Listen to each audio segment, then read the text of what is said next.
Assalamu alaikum class. This is physics class chapter number 14 current electricity, and this is your chat lecture number 5, and I am your physics teacher Ms. Rida Khan. Today we are going to discuss about ohmic and non-ohmic devices और conductors.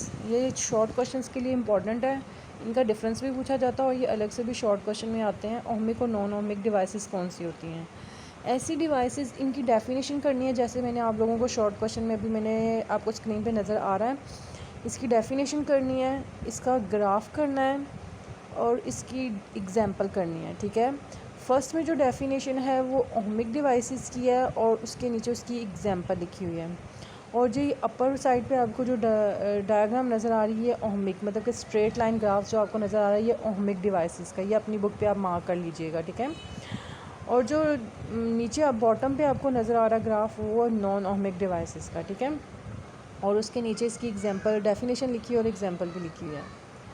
अच्छा, ohmic devices कौन सी होती हैं? ohmic devices हमारे पास ऐसी devices होती हैं जो ओहम्स लॉ को ओबे करती हैं, मतलब कि जिनके दरमियान में V और I का, मतलब कि एक हमारे पास बल्ब है, उसको हम पोटेंशियल डिफरेंस प्रोवाइड कर रहे हैं और उसमें से करंट पास हो रहा है।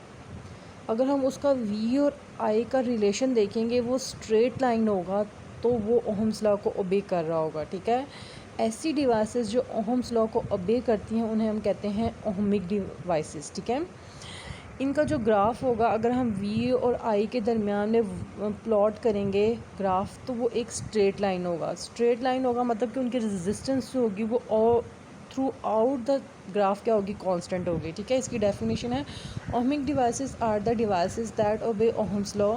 There is a straight line graph between voltage and current, hence the resistance is constant over wide range of voltage and current। इसकी एग्जांपल आ जाती है। एग्जांपल में सारे जितने भी मेटल्स हैं वो सारे ओहम्स लॉ को ओबे करते हैं। ठीक है, और इसका ग्राफ जो आपको ए में जो नज़र आ रहा है, फिगर ए जो है वो ohmic डिवाइसेस का ग्राफ है। ठीक है, ये भी आपने बनाना है शॉर्ट क्वेश्चन में। उसके बाद है non ohmic devices. Third point पे है नॉन ohmic डिवाइसेस ऐसी डिवाइसेस होंगी जो ओहम्स लॉ को ओबे नहीं करेंगी और रेजिस्टेंस का जो ग्राफ होगा वो कांस्टेंट नहीं होगा। ठीक है, इसकी एग्जांपल में आ जाता है फिलामेंट बल्ब आ जाता है, और इसका जो फिगर बी में जो डायग्राम नज़र आ रही है वो हमारे पास इसका ग्राफ है। ये भी आपने ड्रॉ करना है, ये आपने होमवर्क में रिटन वर्क मुझे चाहिए आपका ये। ठीक है, उसके बाद है फैक्टर्स इफेक्टिंग रेजिस्टेंस। अब हमारे पास रेजिस्टेंस का मतलब है रुकावट। अब जो जो फैक्टर्स रेजिस्टेंस को अफेक्ट कर रहे हैं ना, उन सबको हमने डिस्कस करना है। ठीक है, अगर आपको पता है एक शॉर्ट पाइप होगा उसकी रेजिस्टेंस क्या होगी, कम। ठीक है, कोई भी शॉर्ट पाइप होगा उसमें से वाटर फ्लो कर रहा होगा, उसका जो सीनियर रेजिस्टेंस होगी वो कम होगी, वो जल्दी से आ जाएगा। ठीक है, फ्लो उसका जल्दी होगा। अगर उसका क्रॉस सेक्शनल एरिया हम ज़्यादा कर देंगे तो हमारे पास रेजिस्टेंस क्या हो जाएगी, less.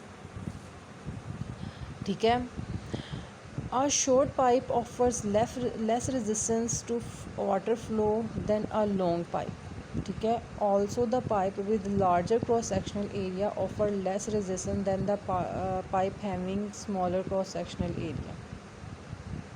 same is the case for the resistance of the wire that carry current। मतलब कि उन्होंने कंपैरिजन किया है कि वाटर फ्लो जो है शॉर्ट पाइप से और ज़्यादा क्रॉस सेक्शनल एरिया से कैसा होगा, उसी को कंपेयर किया है रेजिस्टेंस के साथ। The resistance of a wire depend on both the cross sectional area and the length of the wire और nature of the material also. ठीक है, अब इसके जो डिपेंडेंस हैं, आपने जो लॉन्ग क्वेश्चन करना है वो पॉइंट 1 से करना है। ठीक है, सबसे पहले आपने करना है at a certain temperature and for a particular substance। ठीक है, the resistance R of the wire is directly proportional to the length of the wire। मतलब जितनी ज़्यादा लेंथ होगी उतनी ज़्यादा रेजिस्टेंस होगी। ठीक है, अब आपने देखा होगा जितना ज़्यादा लंबा पाइप होगा पानी को उतना ज़्यादा फ़्लो करने में टाइम लगेगा, दूसरे एंड एक टैप से दूसरे एंड तक आने में उतना ज़्यादा टाइम लगेगा। इसी तरह हमारे पास रेजिस्टेंस का केस है कि जितनी लंबी वायर होगी उसकी उतनी ज़्यादा रेजिस्टेंस होगी। ठीक है, it means if we double the length of the wire its resistance will also double, and if we half the length its resistance would become 1/2। ठीक है, उसके बाद सेकंड पॉइंट है the resistance R of the wire is inversely proportional to the area of the cross section A of the wire. मतलब कि अब हम area को अगर ज़्यादा कर देंगे तो रेजिस्टेंस क्या हो जाएगी, कम। ठीक है, मतलब कि इन्वर्सली प्रोपोर्शनल का सिंबल आ जाएगा यहाँ पे। हमने इनको कंबाइन करना है। कंबाइन करने के बाद आपको पता है जब प्रोपोर्शनैलिटी सिंबल आता है कांस्टेंट आता है, यहाँ पे हमारे पास ये रो आया है जो आपको पता है डेंसिटी का सिंबल आपने पढ़ा हुआ है, लेकिन यहाँ पे ये डेंसिटी के लिए स्टैंड नहीं करता। ये हमारे पास है स्पेसिफिक रेजिस्टेंस, ठीक है। मतलब कि हर वायर की अपनी स्पेसिफिक रेजिस्टेंस को हम रो से रिप्रेजेंट करते हैं। It's value depend upon the nature of the conductor, मतलब कि कॉपर, आयरन, टिन और सिल्वर के लिए क्या होगी, डिफरेंट होगी। अगर हमारे पास वायर की लेंथ 1 मीटर होगी और एरिया भी 1 मीटर स्क्वायर होगा तो हमारे पास जो रेजिस्टेंस होगी ना वो स्पेसिफिक रेजिस्टेंस के इक्वल आ जाएगी। उसके बाद इससे रिलेटेड न्यूमेरिकल है वो आपने करना है। If the length of the copper wire is 1 metre, L है 1 metre and its diameter is 2 millimetre, diameter given है, एरिया नहीं given, then find the resistance of this copper wire. Resistance find out करनी है आपने। तो आपके पास diameter given है